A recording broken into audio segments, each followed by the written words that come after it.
So in the previous modules, we have looked at how UN defines good governance. We have looked at how Council of Europe defines good governance.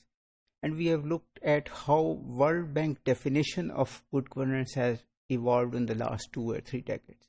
Now we move to governance theory, and we look at how China, which is a model for many developing countries, how it has does it really measures how does it measures on the scale of different attributes which we have defined for good governance. So governance theory has 5 propositions.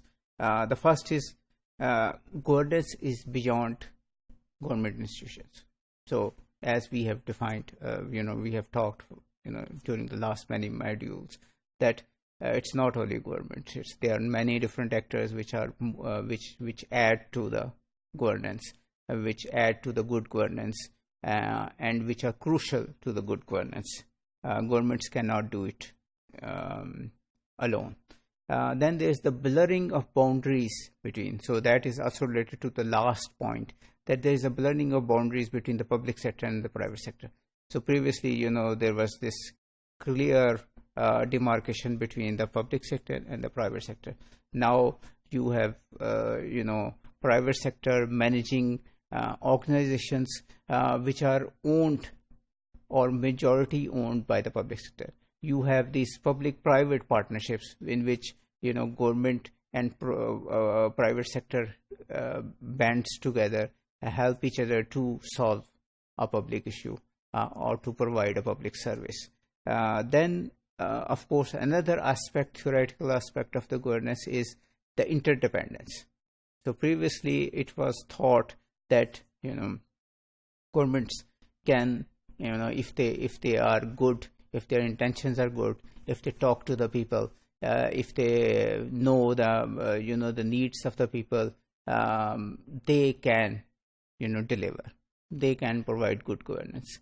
But again, because of the blurring of boundaries, because of the government cannot provide good governance alone, there is the concept of interdependence. So government depends on the private sector. Government depends on the NGOs, the third sector. Government depends on the people to provide. So all these different players or groups of players have to come together if there is good governance. But of course, the major the majority aspect of this good governance is with the government.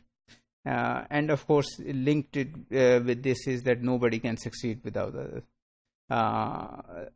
Then, of course, another point of governance is that appearances of self-governing network of actors which make policies with the approval of the government, but government's role is limited in that.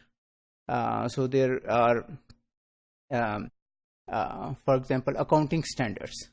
So who makes the accounting standards? Accounting standards are made internationally by a body which has nothing to do with governments, and accounting standards are made in Pakistan by different accounting firms and different accounting institutions getting together, and they decide the accounting standards. And then these accounting standards are enforced by the government.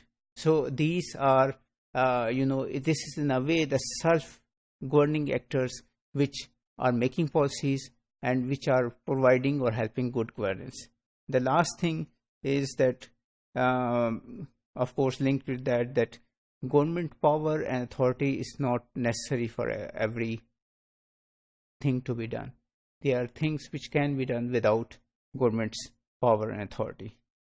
And the 4 features of governance, again, which are linked to the theoretical aspect, is that governance is not a set of rules or activity. It is a process. So if you have to make the process right, then every kind of policy will come up right.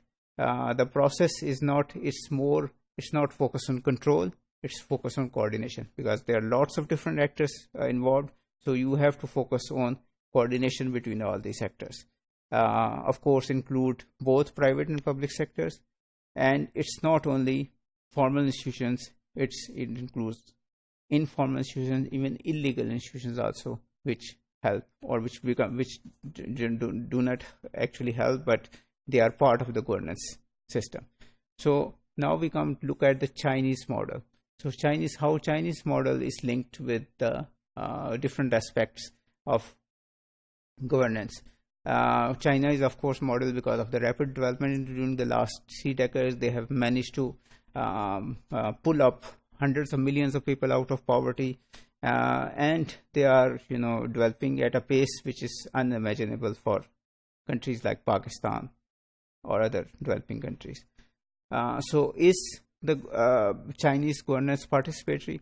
Of course, it's very difficult to call it participatory because of the fact it's ruled by a communist party and it's not a democratic system.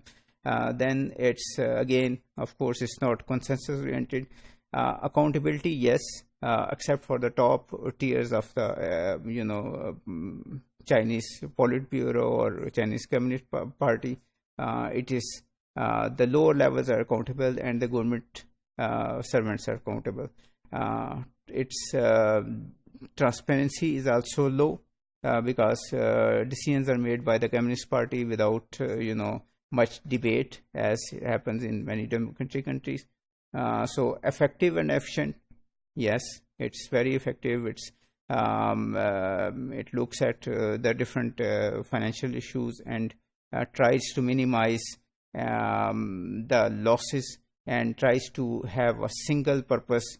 All the organizations, all the institutions of Chinese government move in a coordinated way in a similar direction. It is largely inclusive in the fact that most of the majority Han population of Chinese are included in the process. The rule of law is there. It's responsive, mostly responsive to the people. So as you look at these different criteria and the Chinese model, you will see that good governance development is possible, even when some aspect of the good governance is not there. So no, it's not always, but whether it's there for a long term, we don't know. That is the question we have to see.